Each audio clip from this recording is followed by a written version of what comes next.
Mic check.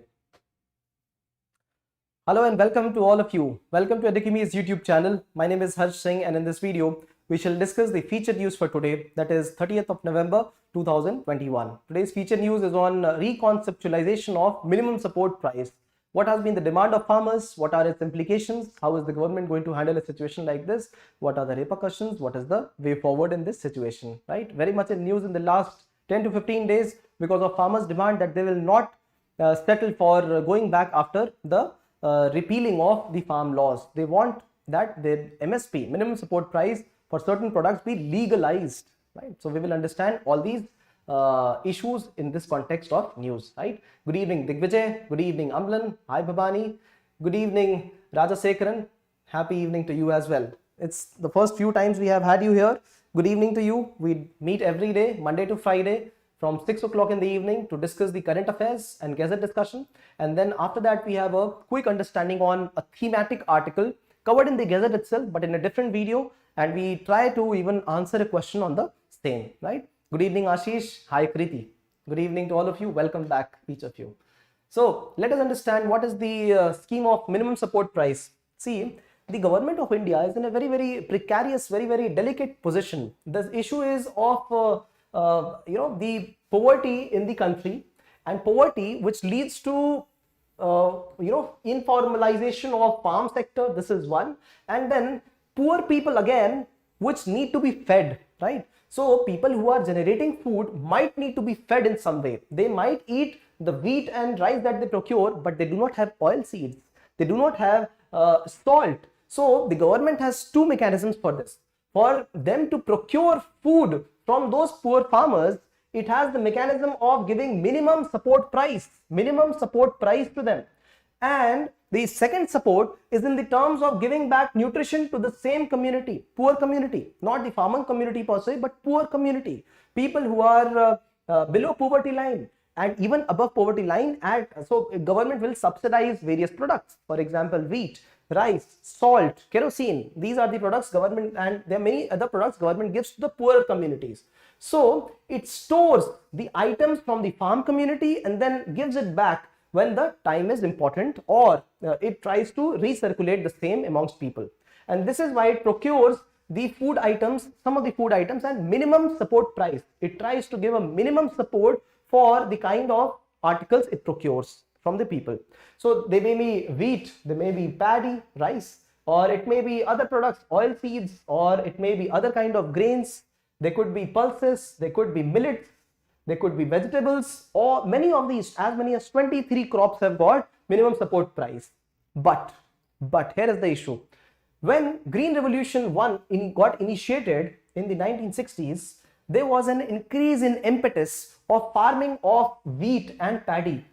The requirement of those times was India to become self-sufficient in food production.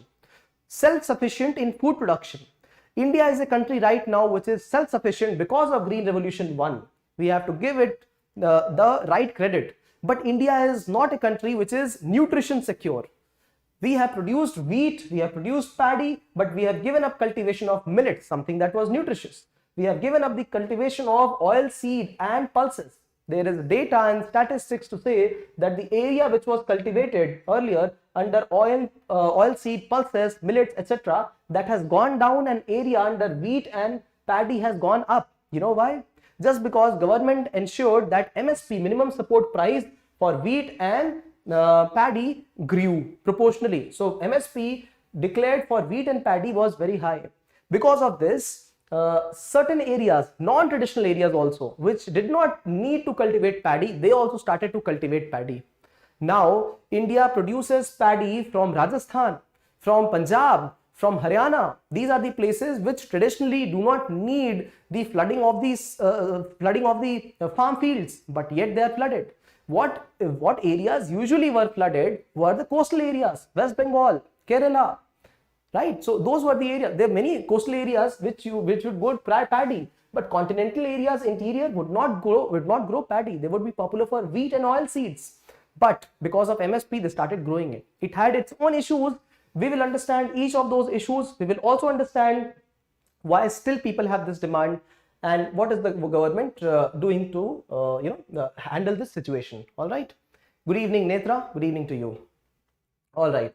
So MSP is the minimum assured price that the government gives for procurement of the food grains, and the government keeps these food grains as buffer stocks. Buffer stocks. Now, when it keeps these food items at buffer stocks, it keeps it at Food Corporation of India godowns. It might also have privatized godowns where Food Corporation of India itself keeps the food items. FCI does not procure these items directly. There are places where the state government is authorized to procure it and put it into godowns. One issue is also keeping these millions of tons of food.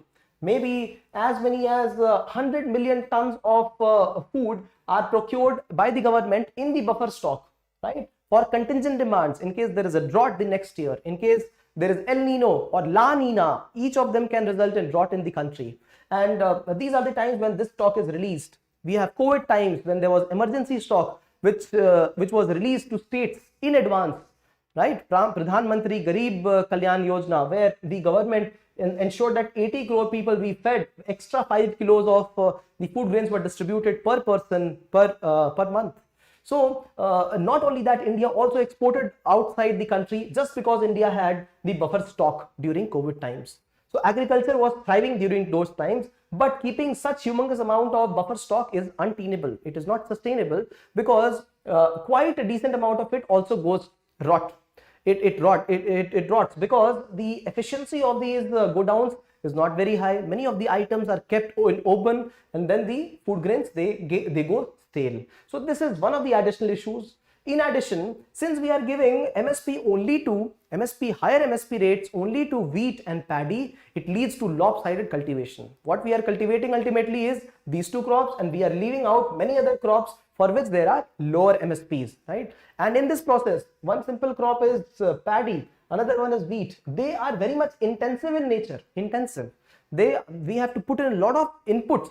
So while paddy requires huge amount of fertilizers, it also requires huge amount of pesticides. It also requires huge amount of water.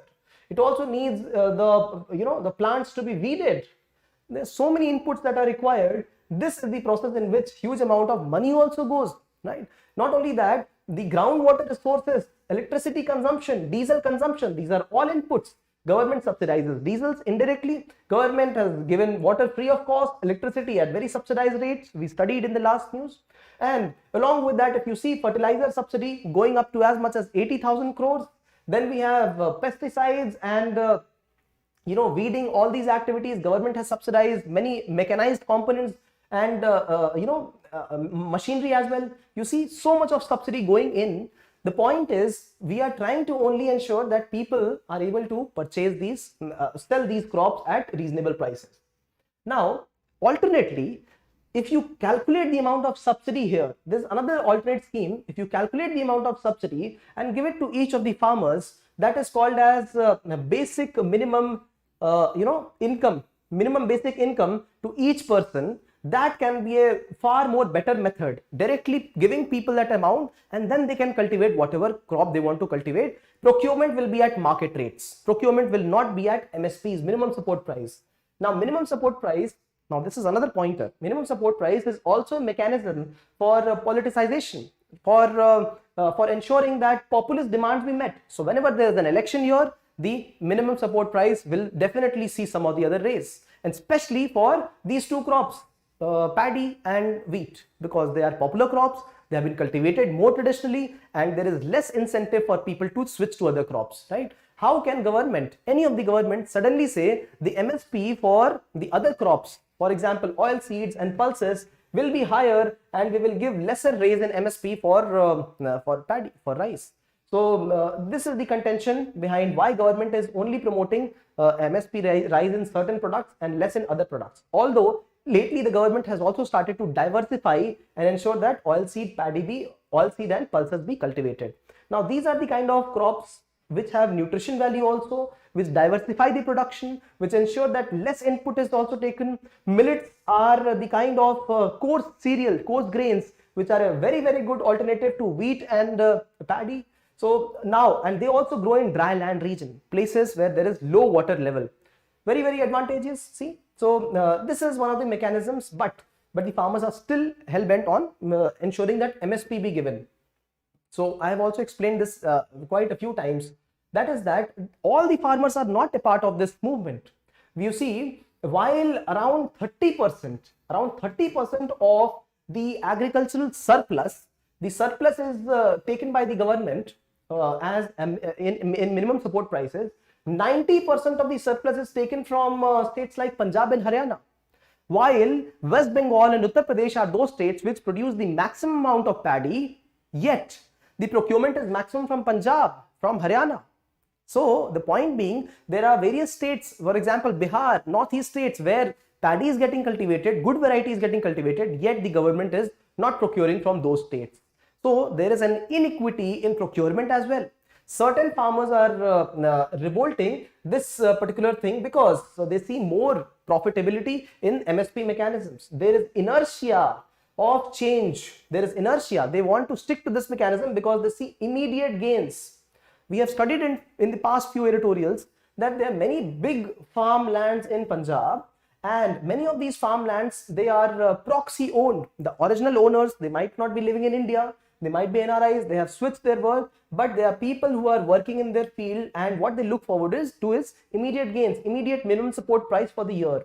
And many people are not concerned with, in the long term, if this kind of flooding of the field will lead to salinization. Yes, it will lead to salinization. It will lead to less water level here. It will also lead to increased amount of issues in soil fertility, because we are using humongous amount of fertilizers and pesticides. We have covered this. We have covered the issue of fertilizers in one of the editorials, where we are consuming more than the global average of fertilizers. So various issues around it, and yet people are bent on this demand of MSP, legalization of MSP. See, even when we can give all the people a minimum assured income, but the government is also at fault. Government has not taken people in confidence. Government introduced the bill in the parliament without the discussion. It also instead, it also initiated an ordinance beforehand. So these are the ways in which the people will not be able to understand the intentions of the government. If the government goes ahead with declaring the basic minimum income, then probably people will understand, but government even does not declare that. So, and we also see that when we give inputs in fragments, piecemeal approach in fertilizer subsidy, MSP, various kind of issues, do we not see that there is corruption in fertilizer subsidy? The fertilizers are diverted to Nepal and Bhutan and Bangladesh. Do we not see that while we give MSP, right, a good decent amount of the MSP, it also goes in the corruption in the APMC mandis. These are the inefficiencies, whereas if a direct amount is given to the people, that will be more efficient. Okay. So there are these certain, many issues that we have covered, and this is why people are still demanding MSP. Inertia, that is the main, culture.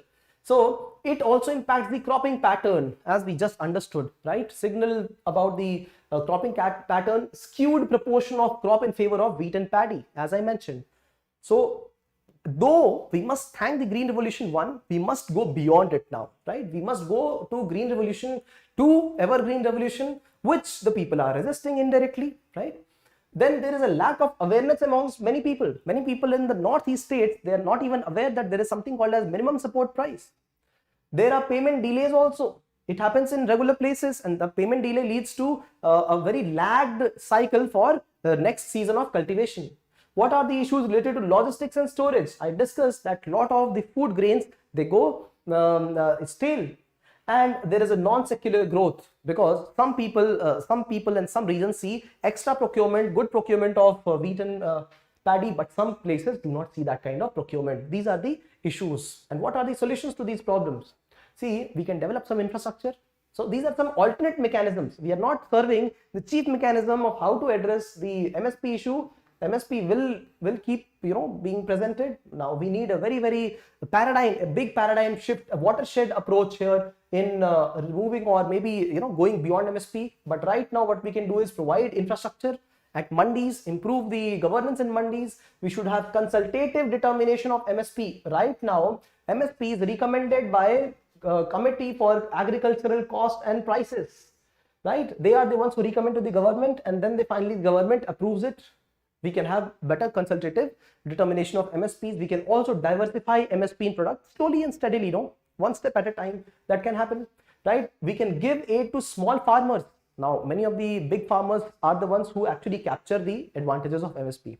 But 80% farmers in the country are small and marginal farmers with the land area less than 2 acres. And they are the ones which need the actual support.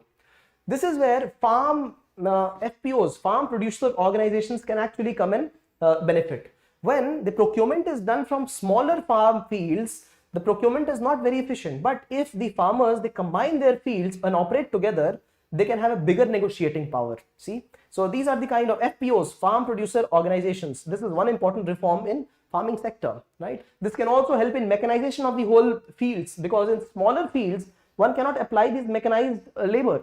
But if we have combined fields, everybody gets a share of the profit, and they ensure that the whole setup is also using machines. Okay, and we have to increase the reach of MSP so that there is no skewed development only through MSP programs, right? So while we can give people price support mechanism, there also should be price deficiency payment schemes. There are times when the MSP price can be lesser than the market price, So if the market price is 10 rupee and MSP government gives 8 rupee, and so ensures that procurement is given to government only, government should give people the extra 2 rupees as well.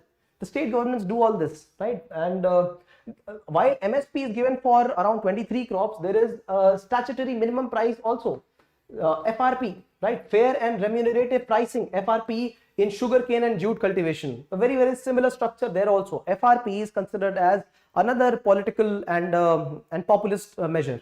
And we have discussed the complete FRP issue in a theme article, in a feature article. Do look at it. Fair and remunerative price.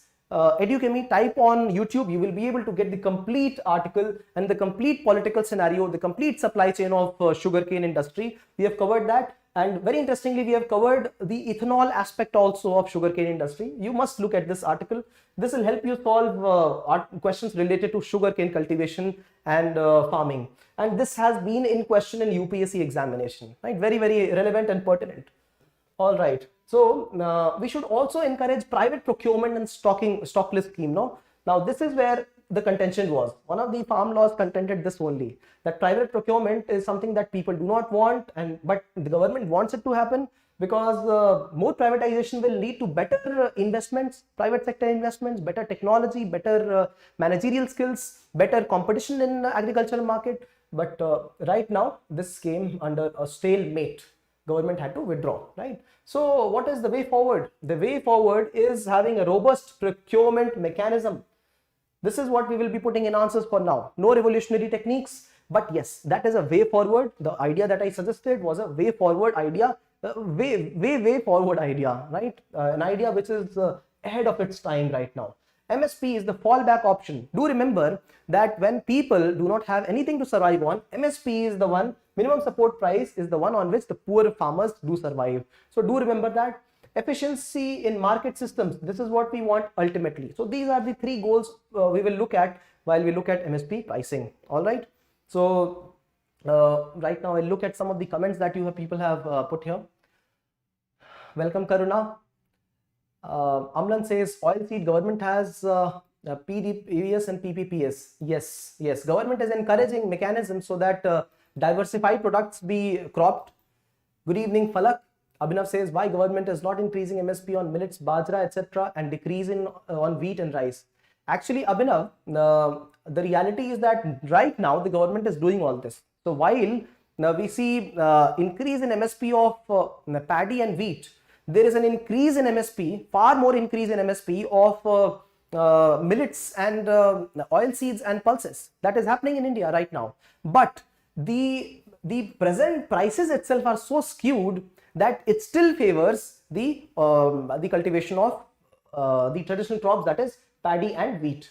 So while there is a proportional far more increase in the prices of oil seeds, pulses, it is still far less than what is expected, right, to make things very, very profitable for the farmers. All right.